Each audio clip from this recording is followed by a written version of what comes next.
This particular session is dealing with smart cities and urbanisation, and it is intended to be a panel discussion with questions from the floor and discussion, so as participative as possible is great within the room. Just to introduce the panel this afternoon, on my left I have James Crabtree of the FT, who will be, I think you've just been writing recently in the local publications out there on the subject.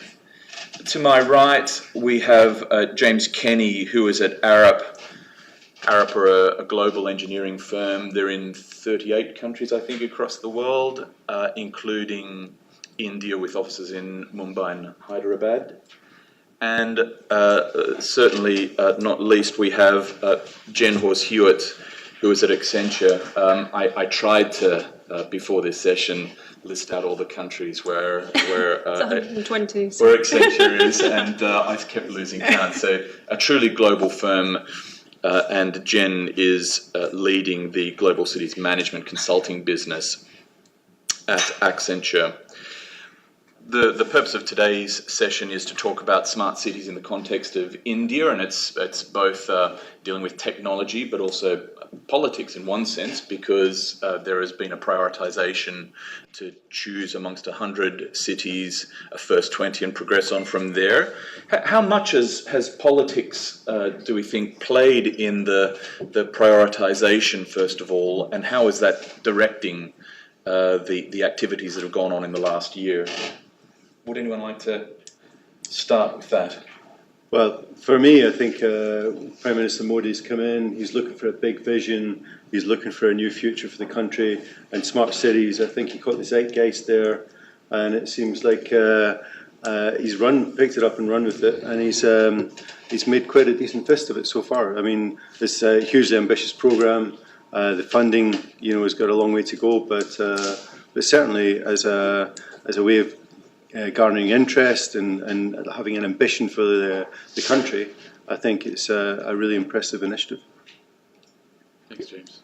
And as I understand it as well, there's also been a sort of way that they've carved up the country and tried to foster specific trade links as well with other geographies around smart city import-export. So there's also quite an interesting link with the economic development strategy for the country as well. So.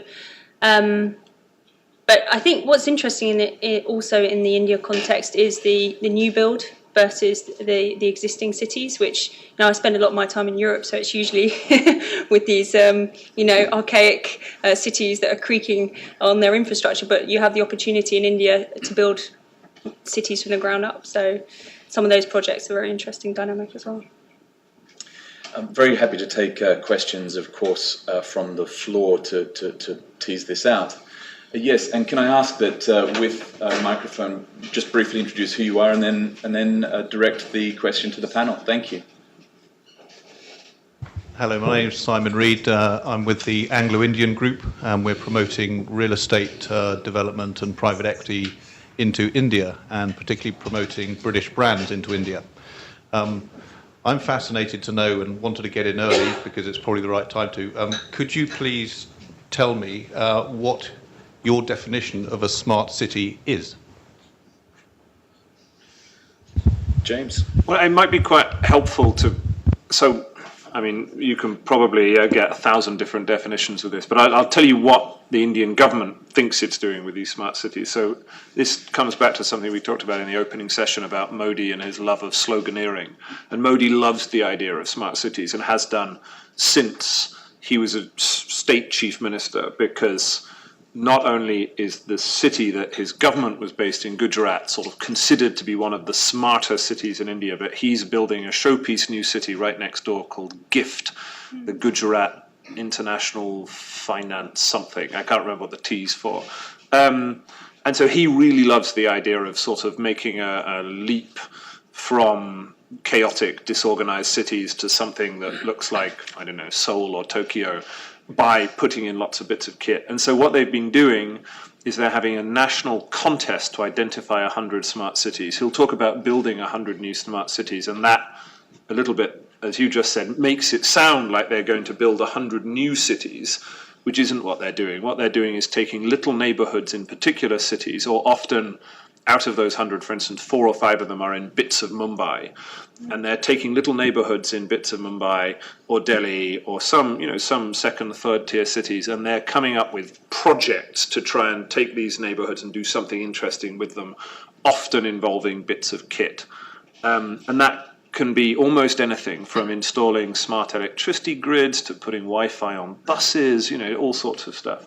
And I suppose cards on the table, I think we talked in the opening session, I think there's something quite good about what he's done with the Smart Cities Initiative, which is that it's put the challenge of India's urbanisation right front and centre. When he was asked, when he gets asked, what are your big goals for government, then the 100 Smart Cities tends to be one of the top 5. And given, as Mihir said in the opening session, that urbanisation is one of India's just crucial development challenges, the fact that there's something like 250 million people are going to move from villages to cities over the next 2 decades, which is unprecedented in human history, apart from what just happened in China.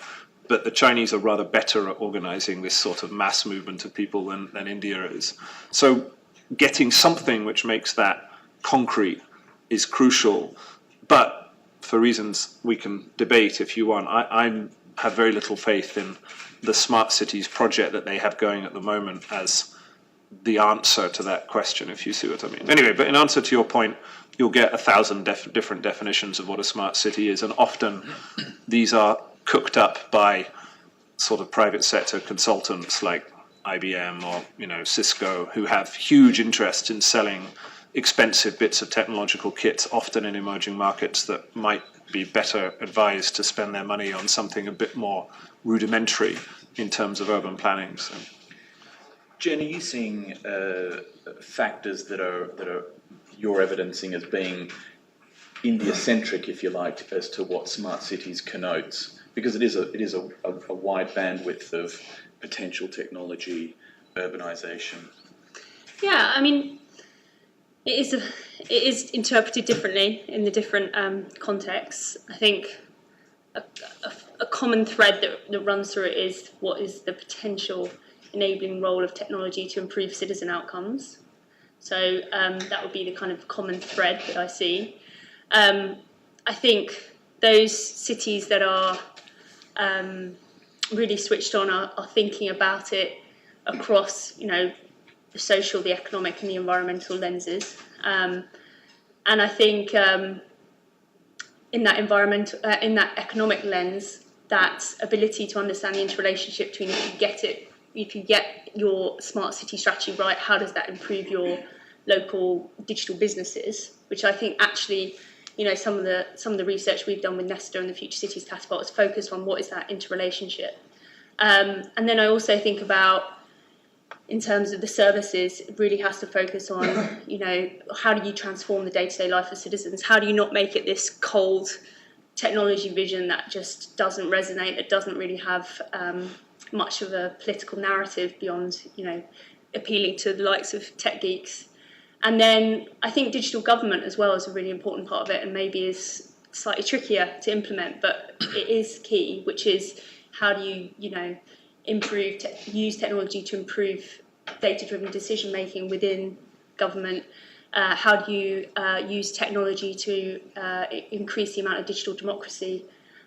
So some of the progressive cities I see are looking at that angle as well. So bits of kits is kind of what it sometimes, unfortunately, is a bit of a lowest common denominator for me for smart cities, but I'd like to think it's a much richer vision, well, it can be a much richer vision than that.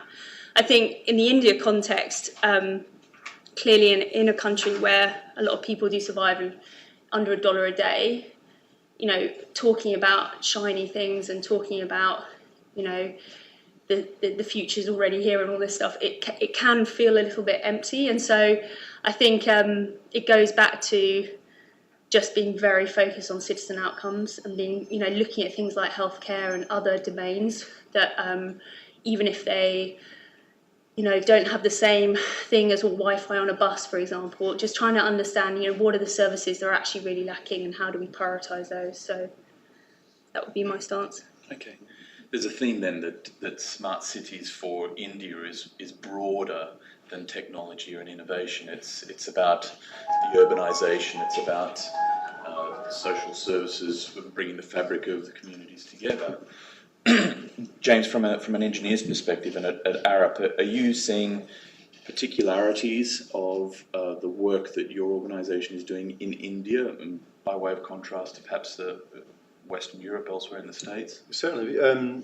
Certainly from our initial discussions, we worked with JETCO and the Smart Cities Initiative between the Indian and UK government, and a lot of that initial conversation was around, what does that mean in the Indian context? And it's very much, as Jen points out, it's about, it's not about black boxes and wires. It's about having a holistic system view of what a city is and how it works. And that means, as much as it means the Wi-Fi in the bus, it might mean, having wastewater treatment, energy, mobility systems that actually function, don't add to pollution, where you've got water management programs that actually deal with flooding and resilience within a city. So you're dealing with waterborne disease vectors and so forth.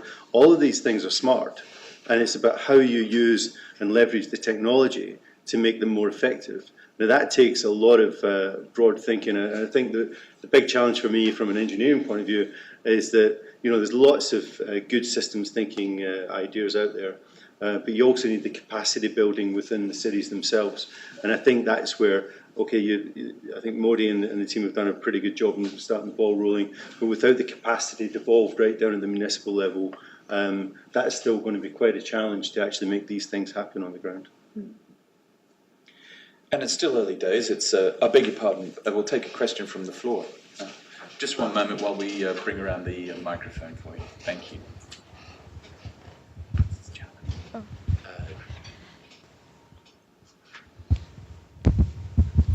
I'm on Luthra. UK has done quite a lot of serious economic regeneration, as you know, under Chancellor Brown. We set up the regional development agencies. I had the honor of serving as a head of finance and governance for the RDAs for 6 years during the course of that project. And there were some very profound issues in terms of tensions within each city. Do we just smarten up the city centers? There was tension between fostering competitiveness of cities versus economic and social inclusion. And perhaps economic and social inclusion is more difficult. And in the end, the whole issue was about uplifting also the spirit of the people by doing some sexy, grand projects in each city. Then, so you go to Birmingham, Liverpool. So every week when the RDAs tabled their projects, we had to compute for a lot of these variables in order to approve projects. So to my worry in the Indian context, Indian urban development history is littered with always doing new bits and leaving the old stuff. They don't have a tradition of social, aesthetic, architectural regeneration at all. The ASI is overburdened with very old buildings and struggles to find money to do anything with the old buildings, and it's never been the role of city councils to preserve the past. So there is a whole issue about having a narrow neighborhood focus in which the leadership capacity as well as the practical issues have not been attended to. From what I've read, and too many people, consultants who are doing work in India have engineering focus, and they haven't had the experience of a holistic city economic development and region. In fact, in a lot of the reports, one see economics doesn't feature the whole notion of linking the workforce in one area when you are talking about transport to where people work. So there's all kinds of this has become smart cities, perhaps one of these projects in which it means it's like some sort of it's like a Hindu philosophy. It means different things to different people, and its practice is equally varied, right? And it would have been more honest on part of the government to launch this into maybe 20 cities as a pilot project over 4 years or something, evaluate it for it to be meaningful. It just looks like another marketing exercise. In all sincerity, you can't do 20 streets in a huge city, second-tier city even, and say, well, the rest of the city can be left to rot, as it were. And I have a fear that, given the history of economic urban development, this would happen again, yeah. So there's a theme then, isn't there, as to good government and good public policy to affect. Absolutely. Yeah, so you have this notion of 100 smart cities, and the first 20 are underway, and much of the success will depend on how the first 20 are progressing and how the others follow through. Is it worthwhile focusing on some of the wins and perhaps some of the ideas that have come through and taken root in India, and perhaps even on a more critical basis, those things that have not gone well? Does anyone have any suggestions on that, James? Well, I don't know. I mean, I think what the questioner is talking about is exactly right. I mean, that's the problem with these type of projects. I suppose to be sort of to give credit to them, the question is, if not that sort of thing, then what do you do? I mean, they do have some merit in, in trying to set up exemplars and develop best practices, but mostly, I mean, I've seen some examples where it appears that the people trying to bid for these 100 smart city pots of money have done it in quite a sensitive way, with plenty of consultation with local communities, and tried to understand what the political realities are in India, because particularly in India, if you try and do something out with whoever happens to be the real political power in the city that you're in, then you're totally screwed from the start, because it won't work. And some of them appear to have done that, but I suspect a lot of them are run exactly as you seem to be hinting that they're run, and that this is part of the problem. However, you asked for positive exemplars. I mean, some of the things that are being pushed through the Smart Cities initiative are not kind of nonsense or vaporware or bits of unnecessary technology. I mean, there are bits of this kit, like smart electricity management systems that allow cities, smart electricity grids, can be really transformative in the way in which a big city can manage its power supply over the course of a day and distribute power around a city. So if you can get something like that right, then that can make a real difference. But the problem tends to be that it's not always clear that the right bit of kit, even if it's going to be useful, is going to get put into the right city with the right framework around it, which I think is why you have to be a bit skeptical about these things, and why often I think cities would be better advised to try and get some more basic things right, like sanitation or roads or basic urban planning. Sort of how can you plan for the expansion of your city that you've already got, rather than taking one particular bit of it and putting a lot of expensive bits of technology into it to try and have one neighborhood that looks like a kind of ersatz version of a Western city, and then around it just the same old city you had before, which isn't terribly sustainable. So sorry, the point I was making would have been cheaper to take a city like Chandigarh, which is a reasonably smart city, the old-fashioned way, and smarten it up to the ultimate extent and use it as a model. It would have been 20 times more cheaper than to replicate it 10 times and then go forward, rather than trying to do 100 cities on shoelace and tape or something. Well, it's interesting, isn't it? Because Chandigarh is the city that Le Corbusier designed in Punjab, which, if you go there, in many ways seems to be, it's a very un-Indian city. This is, if Sunil Killarney, who's on your final panel, was here, he had a chapter in his book about Chandigarh, about the fact that although Mr. Nehru, the first prime minister after independence, liked this city very much and was the force behind it, it's not really like many Indian cities. And so if you were to take that as the example, then in a sense you're not creating a template that would be very easily replicable in most other sort of slightly more chaotic urban centres. And so the sort of people who tend to have a more bottom-up approach to these things tend to think that you have to start with the way most Indian cities are and try and kind of find a way of not creating your ideal that's so different from the way that most other urban areas are that it would make it impossible to get there, but to try and, you know, start with the chaos of Midtown Mumbai and then think, okay, so what can we do with this that over the next 10 or 20 years it gets sort of gradually less dumb to the point that it could become smart. I suppose that would be the way I'd think about it, but I don't know what you guys think. I was going to say, Jen, your business consultancy focuses as one of the aspects of your business in advising governments as to how to be good governors.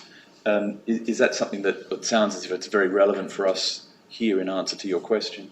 Yeah, we did do a piece of work actually with the Kerala government, and the focus there, unlike talking about, you know, kit, the focus there was help us to understand we have a highly educated population, but they leave, and, you know, we want to understand how do we retain these people within our geography. And so they had a specific thing about the knowledge economy, and they wanted to really focus on those sectors that had, you know, highly paid jobs and were going to create exports and so forth. And so they looked at, for example, what are their universities, what are the strengths of their universities, and what is the ethos of the area. You know, it has a very strong kind of connection to health and well-being. So they're thinking about, you know, how do we build on what we've already got through our strength in our universities, and how do we actually then create an industrial sector strategy around that?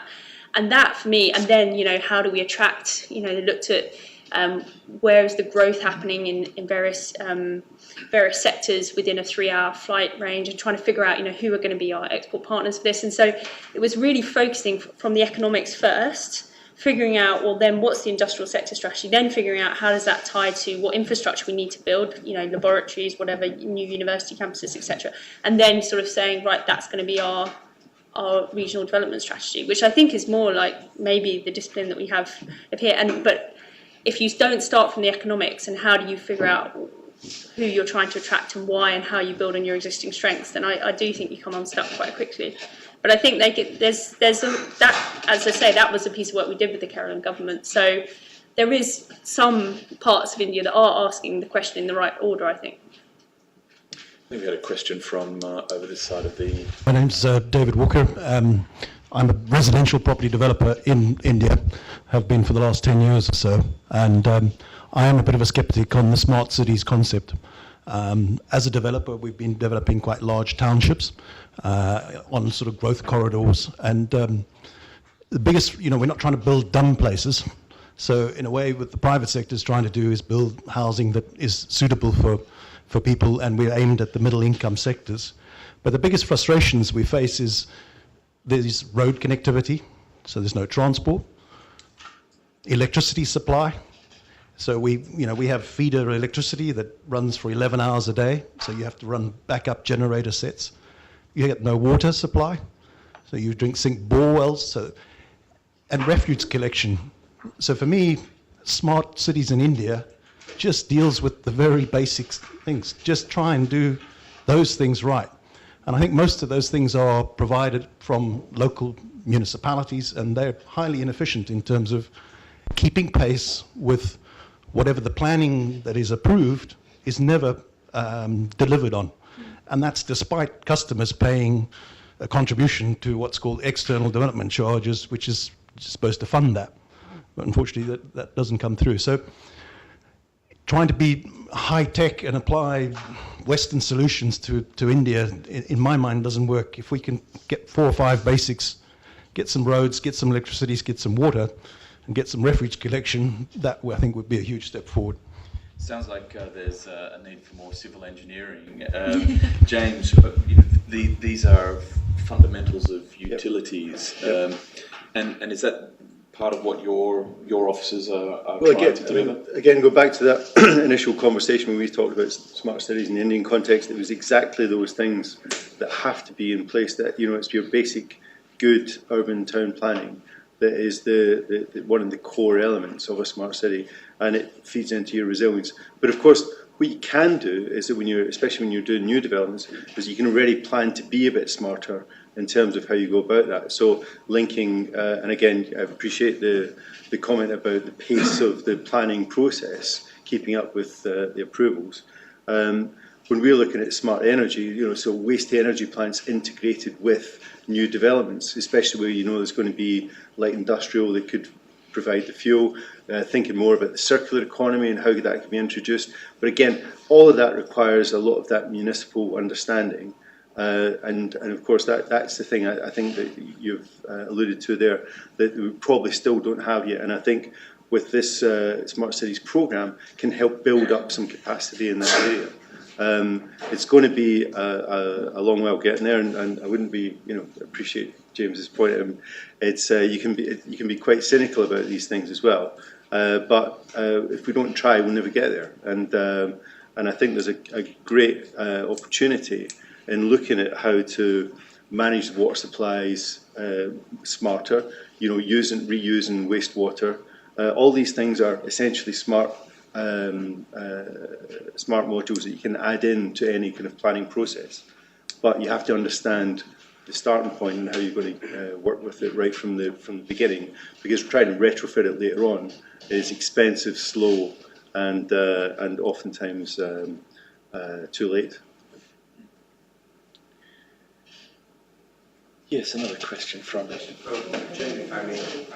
I appreciate that a lot of issues have been pointed out with respect to the Indian situation, but equally, as an emerging market, India is not entirely unique in terms of problems with its cities, and there must be other cities in other emerging markets around the world where there are similar or somewhat similar issues, and I wondered whether there are any best practice or success examples of any smart city type initiatives in some other emerging market. Yeah, so that is kind of exactly the lens we apply, which is how do you, typically when we're going in and advising a city government, we will sort of say, who do you look at as your, because most cities have this competitive kind of dynamic, so they'll be saying, we sort of look over our shoulder at this, and we do it on both a national basis and an international basis, and sometimes it's figuring out, who are your relative peers, and then who are your, we just want to, learn from the best, and sort of the New Yorks or the Helsinkis or the, Singapores or whatever, who, if you want to have a real stretch goal, but also figuring out, who are those more comparable cities, and you think about those peers in terms of the budgets, in terms of the makeup of the economy, in terms of the stage of maturity of development. So I think if I'm honest, I've worked in Kuala Lumpur, which is kind of got some similarities, I suppose, and I think again it was interesting because they did start from the economics. So one of the things that they took the Malaysian ambition of becoming a high-income nation, and they focused on the financial services industry, and they tried to analyse, based on their strengths, how could they compete to have a financial services hub, and so we helped them to develop their smart city. They called it a digital master plan. So they were redeveloping a part of their Kuala Lumpur. And we help them to figure out how do they compete, what are the preconditions they need to have to be an attractive centre for the financial services industry. So again, I think, they have problems, heavy rainstorms and issues with, resilience and things like that. So some of those principles I think you can definitely learn. And actually another programme that I think ARUP are also both involved is the 100 Resilient Cities programme by Rockefeller Foundation. That's another area where I think there's a lot of cross-learnings can be learned around global best practices on resilience. But yeah, I think, that would be one place where in Malaysia where there was some perhaps good practices about starting with the economics first, figuring out who you're trying to attract, figuring out what the infrastructure is that they need to be successful, drawing parallels with other, in this case, other financial services hubs. So, and then I guess, if I'm honest, we are still trying to figure out the mode of which we work in places like China, and which has an equivalent, I guess, urbanisation challenge. The focus there has been a little bit more on the interaction between city government and its citizens. And I think they've done some pretty amazing things about working with the private sector to get, for example, messaging services to be basically a channel to public services. So there's some lessons maybe to be learned about focusing on that digital government interaction with citizens that the Chinese cities might be able to convey. And James, I'm just thinking as well, an answer of looking across the globe for best practice, but relative best application then for India. How does an organisation like yours deal with bringing knowledge from other parts of the world and other projects and fashioning it? It's well, I mean, the 100 Resilient Cities with Rockefeller is a really interesting program. There was a forerunner to that as well, the Asian Climate Resilience Network as well, and we worked with Indore and Surat and a couple of other places on that. And essentially, it's about building, and it goes back to that capacity building. I mean, for this year, there's a major fund which will essentially work with each of the I think it's 80 cities roughly in the 100.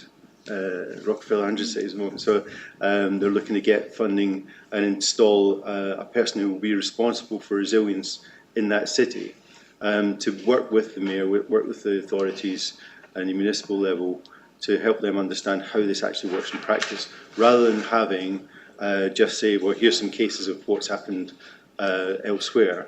You say, well, there's your starting point for some ideas. How does this work in practice in your city with someone embedded there who can really power it through with the authority and the governance of the local leadership, and I think that gives you a far more powerful toolkit to work with, rather than some outsider coming out and saying, well, this worked over here, it should work for you. Because without knowing the local nuance, without knowing the background and the history, it's actually a really tough gig to just come in from the outside and take that over. You look at some of the work we did with King's Cross, we're taking out preserving the past, looking at the behind St Pancras, and we've reused all of those old buildings. You take that into somewhere like Chennai or Mumbai, where they've got a tremendous legacy there, which, if you look at some of the Asian cities, they're already regretting having just bulldozed and built new properties there. And of course, if you can try and preserve that character and that local aesthetic, then you've got a much more powerful proposition at the end of it. But it has to be, again, that system thinking, and that's where really smart city thinking comes in for me. A question from up the back. Hi there. My name's Tom Blakesley, and I work with an organisation called What's 3 Words, which is essentially a mapping system that has assigned every point on the planet, every 3 by 3 meters square on the planet, an address that consists of what 3 words. So naturally, we think that smart addressing and accurate addressing is a pretty big part of smart cities. And I just wanted to know how much, or rather I should say first that we think this is especially important for the likes of e-commerce, where India is behind, and for general logistics, and also bringing people out of that sort of shadow informal economy into the mainstream economy, with the like of bank accounts and registering to vote, etc. And I wanted to know how much that's been taken into consideration, not only with new cities where it's slightly simpler, but especially with this sort of upgrading of existing cities into smart cities that we're talking about, because I, for one, have certainly got pretty lost in Calcutta in the past, so I'd be interested to hear your thoughts. Yeah, I'd have to say, I think in Delhi we had I had a long discussion with, it must have been your colleague, about this exact programme, and especially for informal settlements, it's and refugee camps and so on. It is I looked into it later on, and an amazingly powerful tool. And then, of course, I got very excited, told my colleagues, and they went, "Oh yeah, we know about that. We think it's great." So I think you've got a great system on your hands there.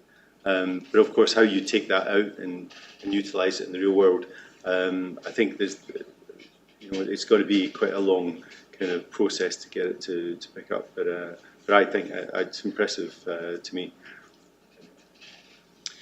There's a theme as well from this room. We've had a couple of questions from the floor from what in effect is private investment, and it's making private investment go hand in hand with public investment. I'm just wondering, James, is that a theme, trying to have government policy create oxygen, if you like, for private investment to come through? How effective has it been? Where is that heading?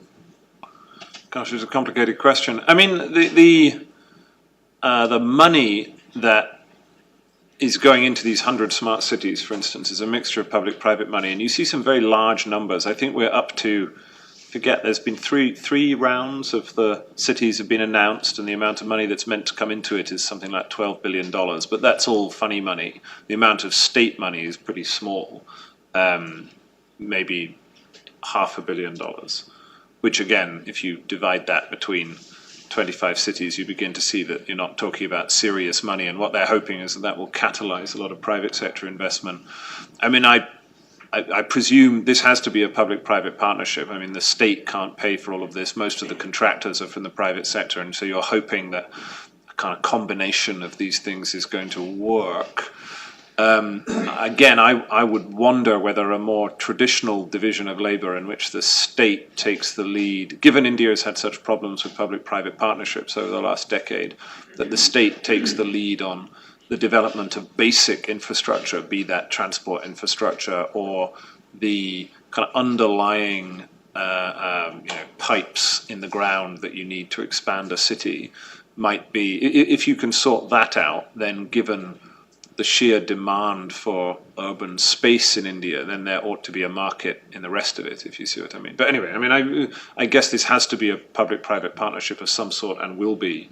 I'm not enough of an expert on urban planning to know whether or not they've got the balance between those two things right, but I suspect probably not in various complicated ways. So.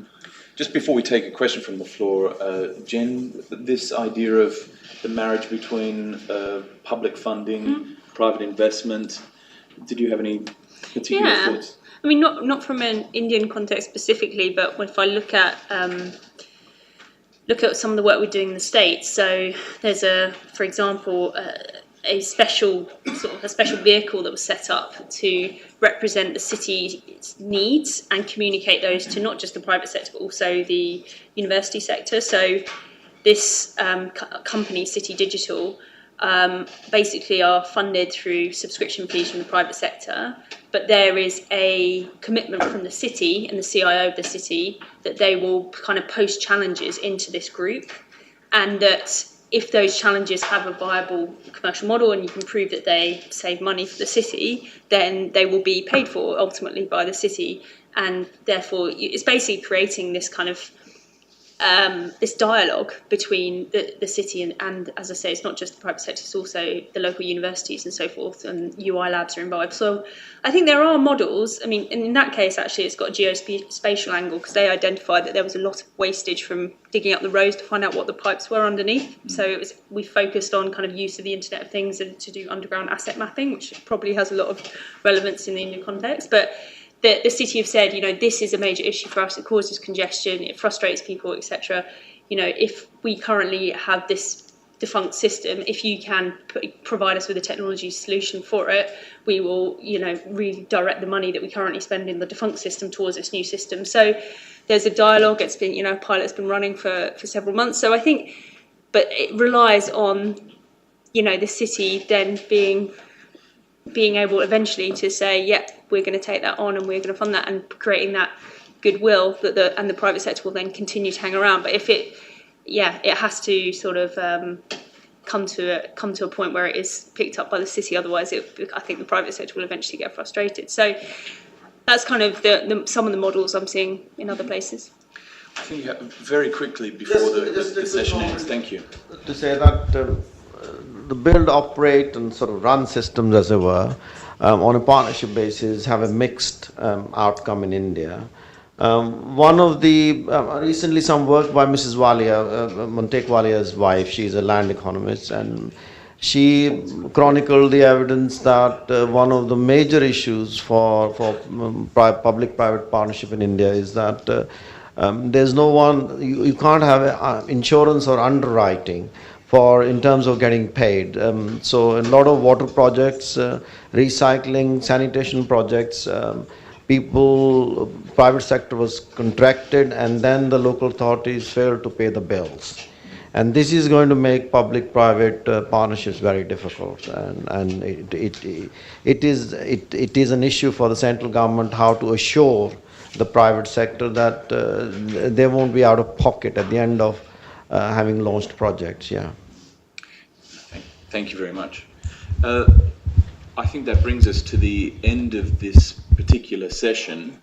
I suppose we can all take away from this that there are a number of challenges. There's also opportunities, of course, but the feeling I'm getting from the questions on the floor is that more thought is needed, perhaps more investment, because the scale of this Smart Cities program in India is very immediate and wide-ranging. Thank you so much, Jen, James, for your contribution, and thank you all for your questions from the floor and participation in this session. Thank you.